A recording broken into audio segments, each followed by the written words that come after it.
ఇవాళ మళ్ళీ మా శాసనసభ్యుడు కౌశిక్ రెడ్డి గారు ప్రజాస్వామ్యం గురించి మాట్లాడినాడు. హైకోర్టు మొట్టికాయలు వేసింది, రాజీనామా చేయండి అని అడిగినాడు. మీరు కండువా కప్పుకున్నది మీరు. ట్విట్టర్లో కాంగ్రెస్లో చేరాను అని ట్విట్టర్లో పెట్టింది గాంధీ గారు.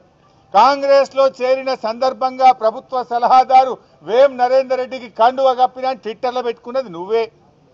ఇవాళ నా నియోజకవర్గ అభివృద్ధి కోసం కాంగ్రెస్లో చేరుతున్నా అని మీడియాలకు ఇంటర్వ్యూలు ఇచ్చింది నువ్వే.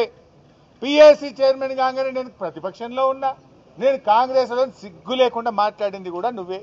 ప్రజలు నవ్వుకుంటున్నారు. అయితే డిఫెన్స్లో పడి ఇజ్జత్మానం పోయిందని, ప్రజల్లో అవమానం పాలైపోయినామని ఇవాళ ప్రశ్నిస్తే మా కౌశిక్ రెడ్డి గారి మీద దాడి చేసే ప్రయత్నం చేసింది.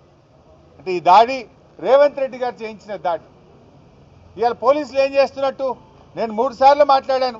మా ఎమ్మెల్యే గారిని ఏమో హౌస్ అరెస్ట్ చేస్తారు, గాంధీ గారిని ఆయన ఇంట్లో హౌస్ అరెస్ట్ చేయడానికి అవకాశం లేకుండానా?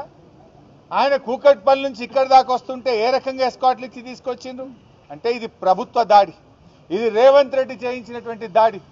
అందుకే మేము ఒకటే కోరుతా ఉన్నాం, డీజీపీ గారిని, సైబరాబాద్ పోలీస్ కమిషనర్ను, దయచేసి మీకేమన్నా లా అండ్ ఆర్డర్ను కాపాడాలనుకుంటే తక్షణమే చట్టం మీద నమ్మకం ఉంటే, విశ్వాసం ఉంటే ఏసీపీని, సిఐని వెంటనే సస్పెండ్ చేయాలని బీఆర్ఎస్ పార్టీ డిమాండ్ చేస్తుంది.